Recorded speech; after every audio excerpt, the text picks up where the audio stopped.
샬롬. 오늘 말씀 제목이 감사의 식탁인데 안타깝게도 먹을 것은 준비가 된 것이 없습니다.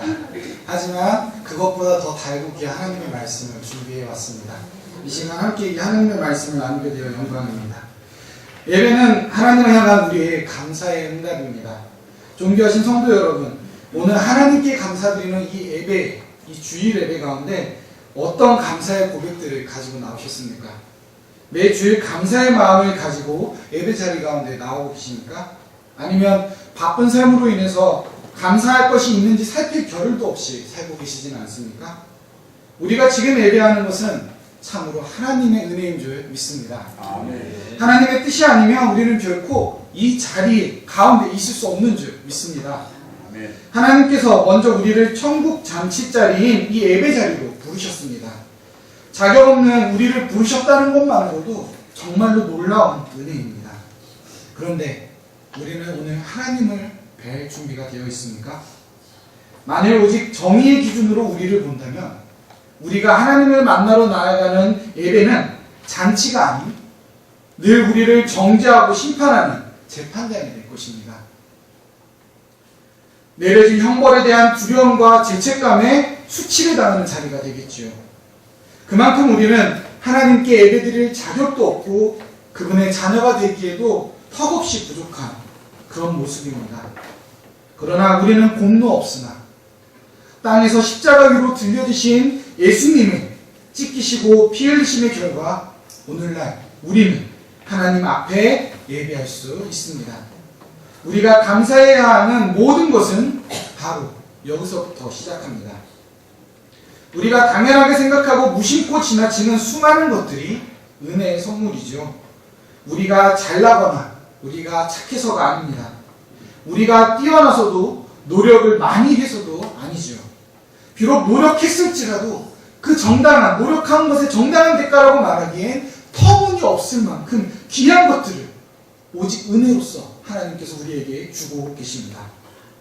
우리 그리스도인들에게 있어서 그 출발점은 이 감사의 출발점은 영원토록 예수님입니다.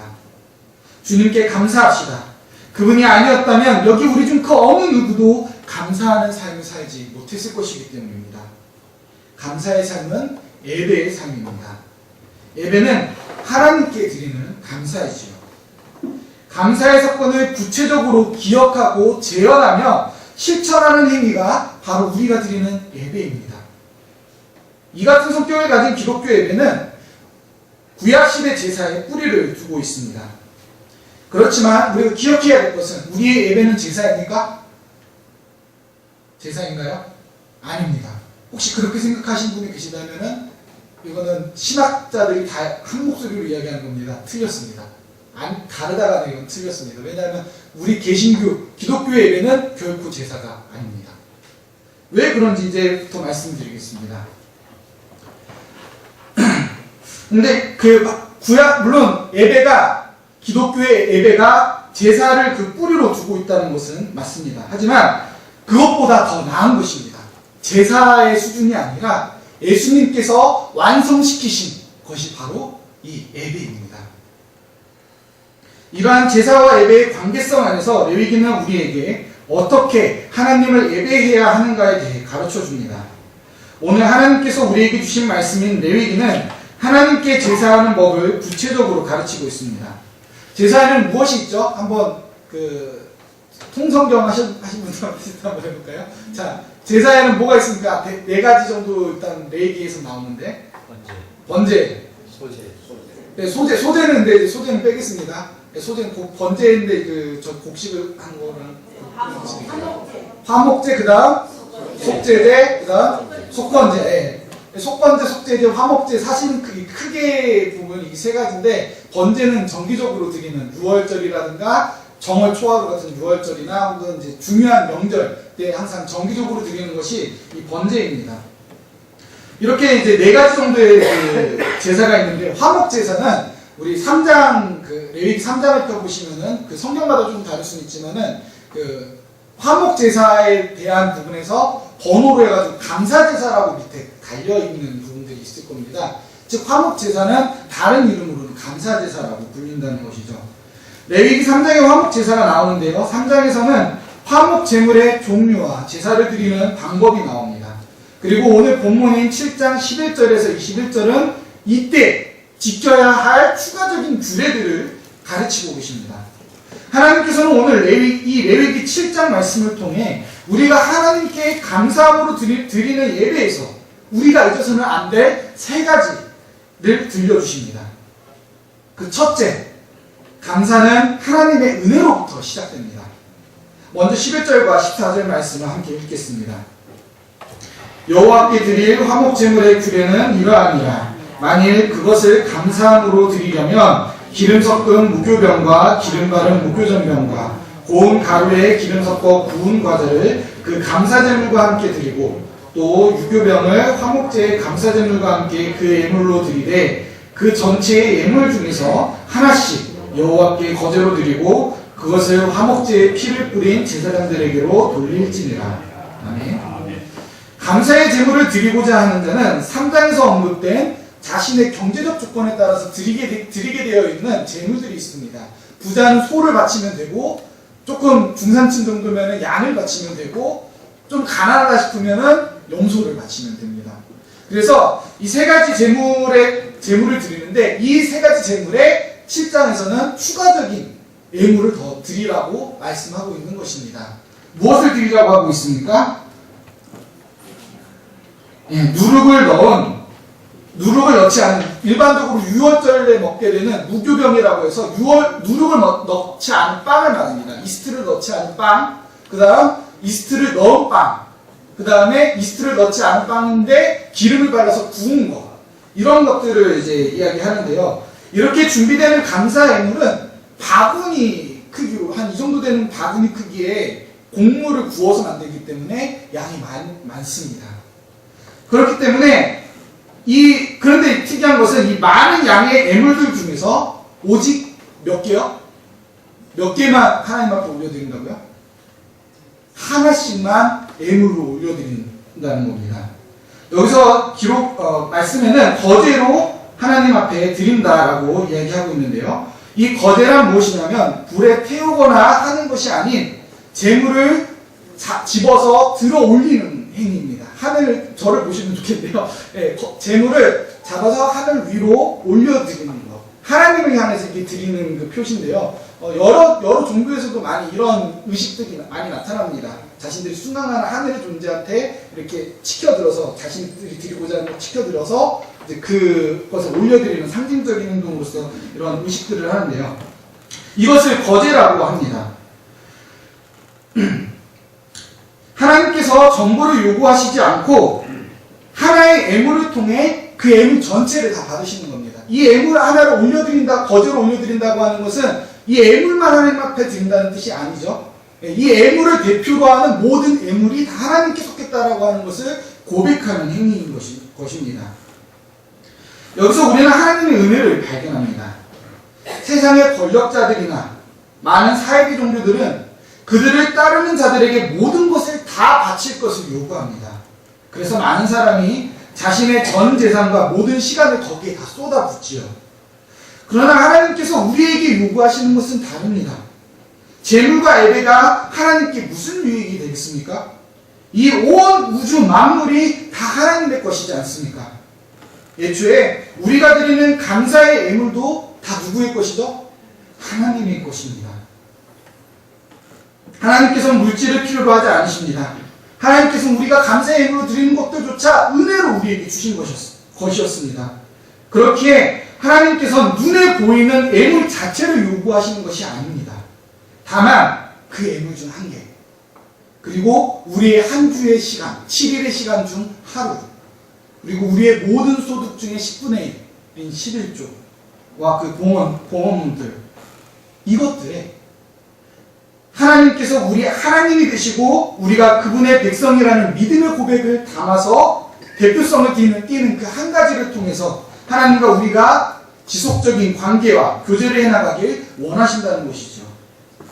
이것은 우리가 믿는 복음 속에도 나타납니다. 하나님께서 그분의 정의로 온 인류의 생명을 요구하실 수 있습니다. 그러나 그렇게 하셨나요? 그렇지 않습니다. 우리 모든 인간을 대표하는 한 분, 참 인간으로 성육신하신 예수 그리스도의 생명만으로 우리 온 인류를, 우리 모두를 하나님의 것으로 부르셨다는 것이죠. 요한일서에서는 그리스도께서 우리를 포함해 온 세상 죄를 위한 화목 제물이 되셨다고 고백합니다. 이 화목 제물이 거제로 들어올려져 하나님께 드림받았던 것처럼 우리 주님께서도 들어올려지셨습니다. 땅에서 들어올려지셨죠. 나무 십자가에 못 박혀 하늘로 들려지신 예수님의 모습은 하나님께 드려지는 화목제사의 거제 예물을 뜻합니다. 예수님께서도 요한복음 12장 32절에서 이렇게 말씀하십니다. 내가 땅에서 들리면 모든 사람을 내게로 이끌겠노라. 그리고 십자가에서 뿐만 아니라 예수님의 구속사 가운데 세례와 부활과 승천에서도 우리는 거대로 들려지심의 그 그림을 볼 수 있습니다. 예수께서 물 위로 올라오실 때 성령이 비둘기처럼 임하시고 하늘 아버지의 사랑한다 하는 음성이 들렸으며, 예수님께서 죽임당하시고 사흘의 시간 동안 음부로 내려가셨다라고 하는 기록이 있습니다. 죽은 자들의 세계, 죽은 자들의 세계로 내려가셔서 사흘 만에 살아나실 때 그 음부의 세계에서 다시 들어 올려지셨습니다. 이를 통해서 죽은 자들의 세계에 있는 자들에게 복음을 전파하시고 그들을 하나님께 올려드렸다는 것이죠. 그리고 무엇보다 승천, 부활 후에는 영광의 모습으로 하늘로 들어 올려지심으로 장차 영광의 그날에 변화될 우리 모든 하나님의 새 피조물들을 하나님께 돌아오게 하셨습니다. 그리고 이 모든 주님께서 들어 올려지시는 거제의 이미지는 오늘날 우리 예배의 한 의식에서 한꺼번에 볼 수 있습니다. 그것이 무엇일까요? 성찬입니다. 바로 주님의 식탁, 하나님의 식탁이며 원어로 유카리스트라고 합니다. 이 뜻은 무엇이냐면 감사라는 뜻입니다. 즉 성찬은 우리가 성찬이라고 부르지만 사실 감사의 식탁, 이라는 이름이 분명히 존재하는 것입니다. 성찬의 핵심이 되는 네 가지 행위는 확실하게 의심할 필요 없이 예수님께로부터 전해졌습니다. 이 네 가지 행동은 이렇게 되어집니다. 먼저 취하십니다. 곶떡을 가지시고 들어서 감사하시고 떼어 나누어 주시는 것입니다. 이것을 성찬의 사중행위라고 부르는데요. 여기서 앞서 말씀드린 들려지심의 이미지는 바로 예수님께서 떡을 들어 감사하는 모습에서 하나의 상징으로 나타납니다. 그 떡과 잔이 무엇을 의미하죠? 예수님의 몸, 바로 예수님을 의미한다라는 것입니다. 우리 모두에게 그 떡과 잔이 바로 물질적 인간의 몸을 가지시고 들려주시고 찢기시고 우리 모두에게 나누어 준 바 대신 예수님을 의미하기 때문이죠. 그렇게 오늘 본문에서 볼 수 있는 구약의 제사와는 달리 예수님 이후 시작된 우리 그리스도인들의 예배는 불완전한 제사와 다릅니다. 예수님의 구속사 가운데서 시간과 공간을 뛰어넘어서 바로 오늘 이 시간, 이 장소에서 예배를 통해 성찬을 통해 놀라운 하나님의 은혜에 감사할 수 있기 때문입니다. 이처럼 우리는 화목제물로 구약에서 나타나시는 예수님을 볼 수 있습니다. 그러므로 우리는 하나님께 감사드리기 위해 우리를 대표해 거제물이 되신 예수님을 의지하여 하나님의 백성으로 오늘 이 자리에서 예배합니다. 그리고 이 예배를 통해 다시금 우리가 잊고 있었던 그리스도께서 우리를 구원하신 사건들을 기억하지요. 다음 주 추수감사절 예배에 세례와 성만찬이 계획되어 있지요. 여기 모여 오늘 이 말씀 함께 나눈 성도님들께서 다음 주 성찬에 참여하실 때 성찬이 본래 지니고 있던 이와 같은 감사의 상징적인 의미를 그저 예수님의 고난과 순환의 의미만이 아니라 바로 그 감사의 의미, 승리의 의미를 느끼면서 참여하시기를 원합니다. 무엇보다 주님의 몸이 들려질 때, 주님의 잔이 들려질 때 그 가운데서 떡과 포도주를 보는 것이 아니라 그리스도를 발견하게 되시기를 원합니다. 무엇보다 날마다 드리는 이 예배 가운데 하나님의 은혜에 감사하며 날마다 주님의 구속하심과 일상에 베풀어 주신 그 모든 은혜를 기억하고 받은 은혜대로 나누시는 우리 성도님들 되시기를 원합니다. 둘째로 감사는 나누는 것입니다. 15절과 18절 말씀입니다. 함께 읽겠습니다. 감사함으로 드리는 화목제물의 고기는 드리는 그날에 먹을 것이요 조금이라도 이튿날 아침까지 두지 말 것이니라.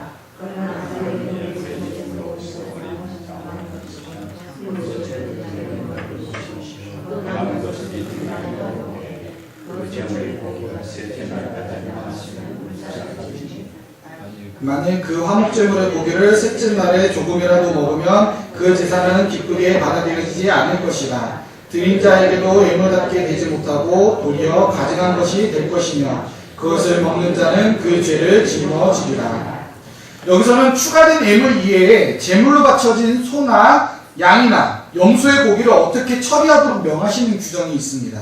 그것은 제물의 종류에 상관없이 정기적으로 드리는 감사의 제물이면 제사를 드린 그 날에 다 먹어버려야 한다는 것입니다. 다만 아무 때나 스스로 원해서 자원하거나 하나님께 서원해서 혹은 하나님께 약속을 했기 때문에 드리기로 한 화목 제물이면 이튿날까지 먹을 수 있습니다. 하지만 역시 셋째 날까지 남겨서는 안 된다고 명령하고 계십니다. 이 규정을 어겨서 둘째 날이나 셋째 날까지 먹을 것을 남기거나 혹은 다시 또 먹게 되면은 그 전에 드려진 화목제사를 하나님께서 받지 않으신다. 그리고 오히려 그것을 먹은 사람은 죄를 뒤집어 쓰기 때문에 속죄제를 다시 드려야 되는 상황이 됩니다. 이것은 감사의 제물을 모든 사람과 함께 나누어 먹으라는 뜻입니다. 반나절 내지 하루가 안 되는 시간 안에 양이나 염소 혹은 소 한 마리를 한 가족에서 다 헤쳐 먹을 수 있을까요? 어려울 겁니다. 거의 불가능합니다. 푸드파이터들이 다 몰려와도 쉽지 않은 일일 것입니다. 그렇기 때문에 가능한 많은 사람들이 와서 함께 먹어야 합니다. 그래서 화목 제물이 드려지는 날은 무슨 날일까요? 그 마을의 잔칫날입니다. 잔칫날입니다. 바비큐 파티입니다. 그래서 이런 날은 특별히 가난한 사람들, 평소에는 고기는 입에도 대기 힘들었을 고아와 과부와 가난한 자들에게 특별한 날이었습니다. 뿐만 아니라 이 많은 사람들 중에는 이 화목제사를 드리는 사람과 가까운 사람만 있었을까요? 아닙니다. 미워하는 사람, 사이가 좋지 않은 사람, 잘 모르는 사람도 다 있었을 것입니다. 전 세계 어디를 가나 전통적으로 함께 밥을 먹는다는 것은 어떤 의미이죠? 밥을 같이 먹는다. 이게 무슨 의미입니까? 네, 맞습니다. 유길전원님 만들었습니다. 화해, 평화입니다. 고대부터 지금까지 식탁은 서로 다를 뿐만 아니라 미워하는 사람들이 화해하게 하고 평화의 악수를 하는 자리였습니다. 한 소나 한 양, 한 염소를 나누어 먹으며 정을 나누고 서로에 대한 신뢰를 회복하고 가까워지며 나뉘어졌던 사람들이 한 소와 양과 염소, 곧 하나님께 속한 거룩한 화해의 음식을 나눠 먹으면서 하나가 된다는 것이죠. 단 이 식사는 제사드린 제단 근처에서 이루어졌습니다. 그렇게 해야만 합니다. 왜냐? 이것은 하나님과 모든 사람이 하나님 앞에서 하나의 음식을 함께 먹어야 된다는 것을 의미합니다. 이 화해의 식탁의 원형은 출애굽기 24장 11절에서 볼 수 있는데요. 모세와 아론과 이스라엘 장로 70인이 하나님과 언약하기 위해서 시내산에 올라가서 하나님 발 앞에 앉아서 먹고 마시는 그 모습입니다. 이것은 사람과 사람 사이의 평화가 사람의 힘으로 가능하지 않다는 것을 의미합니다. 오직 하나님 앞에서만, 그리고 먼저 하나님과 화목할 때에만 사람은 서로에 대해서 화목할 수 있다는 것입니다. 하나님께서는 이처럼 거제로 하나님의 것이라고 고백되어진 예물이 그것을 필요로 하는 모든 사람에게 나누어짐으로 하나님의 화해와 평화와 그리고 사랑의 식탁 공동체가 날마다 새롭게 되길 원하셨습니다. 그래서 이처럼 하루도 안 되는 시간 안에 소 한 마리를 다 먹어라 라고 그런 명령을 내리신 것이죠. 이것은 바로 오늘날 예배드리는 우리의 모습 속에도 나타나야 할 모습입니다. 우리가 하나님의 은혜를 입고 이에 보답하고 감사드리기 위해 나아올 때 우리는 그 감사의 내용을 물질에 담아서 하나님께 드리고 하나님 앞에서 가능한 모든 이들과 함께 나누어야 합니다. 나누는 것은 우리가 할 수 있는 가장 기본적이지만 효율적인 사랑 표현입니다. 음식은 나눌수록 어떻게 되죠? 작아지지만 사랑은 나눌수록 커집니다. 오늘 본문 말씀을 통해 하나님께서는 우리 교회가 하나님의 복을 나누는 공동체로서 하나님께 받은 복을 우리 가운데 있는 지체들과 잘 나누고, 더 나아가서 우리 지역사회, 그리고 더 나아가서 온 인류와 우리와 다른 모든 피조물들에게까지 하나님의 복과 평화와 사랑이 퍼져가기를 원하십니다. 우리 일심교회를 포함해서 많은 교회들이 이미 이러한 실천을 해나가고 있습니다. 이것은 현재 진행형이죠. 매주 우리가 점심을 먹을 때 아주 가깝게는 우리가 점심 식사를 할 때마다 바로 이와 같은 모습을 하나 볼 수 있습니다. 자, 여기서 깜짝 퀴즈를 하나 내겠습니다. 오늘 점심 식사는 누가 대접하셨죠? 네, 역시 우리 기신교회 너무 건강한 교회 사랑합니다. 맞습니다. 장경래 집사님 그리고 오남수 권사님께서 대접하셨습니다. 성경에서는 종종 한 사람이 경험한 구원에 대한 감사 고백이 그 한 사람한테 머무르지 않고 공동체 전체의 고백으로 퍼져서 나타나는 모습을 보게 되는데요. 이러한 과정이 어떻게 발생하게 될까요? 바로 나눔을 통해서 발생하는 겁니다. 우리 교회의 이 같은 모습은 정말 보기 좋은 모습입니다. 하나님께서 보시기에 좋았더라. 아멘. 이제 이러한 모습을 성찬식에 적용해 생각해 보겠습니다. 성찬은 하나님의 평화가 선포되는 자리이죠. 성찬에서 우리는 예수님의 몸과 피를 나타내는 한 떡과 잔을 나누어 마십니다. 오늘 본문 말씀 속 화목 제물을 나누어 먹는 하나님의 식탁 공동체의 식구들이 함께 먹으며 하나님 안에서 하나가 되는 것처럼 성찬을 통해 우리는 누구 안에서 하나가 됩니까? 예수 그리스도 안에서 하나가 됩니다. 서로 다투고 원망하던 이들도 그리스도 안에서 만달란트 탕감받은 그 기쁨으로 10데나리온 빚진 형제 자매를 용서하게 되는 것이죠. 그래서 바울은 성찬을 받기 전 자신을 살피고 성찬을 받으라고 권고합니다. 우리 주님께서도 원망 들을 만한 일이 생각나거든 가서 그 사람과 화목하고 와서 감사의 예물을 드리라고 하셨습니다. 이 말씀대로 행하는 사람이 하나님의 자녀요 예수님의 제자인 줄 믿습니다. 그러므로 감사를 나누는 것은 평화와 화해의 행위입니다. 지극히 보잘것없는 겨자씨 한 알에서 커다란 나무가 자라나듯 지극히 작은 곳이라도 감사를 나누는 곳에는 하나님의 평화의 나라가 임할 줄 믿습니다. 이처럼 하나님의 사랑과 평화를 모든 이들에게 나누어 주시는 우리 성도님들 되시길 바랍니다. 셋째로 참된 감사는 삶의 모습이 뒤따라야 합니다. 19절부터 21절 말씀입니다. 그 고기가 부정한 물건에 접촉되었으면 먹지 말고 불살일 것이라. 그 고기는 깨끗한 자만 먹을 것이니 만일 몸이 부정한 자가 여호와께 속한 화목제물의 고기를 먹으면 그 사람은 자기 백성 중에서 끊어질 것이요 만일 누구든지 부정한 것, 그 사람의 부정이나 부정한 짐승이나 부정하고 가증한 물건을 만지고 여호와께 속한 화목제물의 고기를 먹으면 그 사람도 자기 백성 중에서 끊어지리라. 부정한 자, 다시 말해 더러운 자는 감사의 식탁에 참여할 수 없습니다. 이것을 해석하면 하나님의 백성으로서 해선 안 될 일을 하는 자는 이 감사에 참여할 수 없다는 것입니다. 오직 깨끗한 자만 참여할 수 있습니다. 문자적으로는 위생적인 것을 고려하는 내용이지만 성경 전체의 관점, 특히 예수님의 가르침과 비유를 놓고 해석해보면 부정하다는 말이 단순히 위생적인 것을 가리키는 것이 아닙니다. 예수님께서는 표면적인 우리 물질적인 정결, 깨끗한 이상으로 우리 마음의 정결을 강조하셨습니다. 이러한 정결은 예수님의 천국 비유 말씀들 중에서 열처녀의 비유에서는 기름으로, 왕의 잔치 비유에서는 애복으로 나타납니다.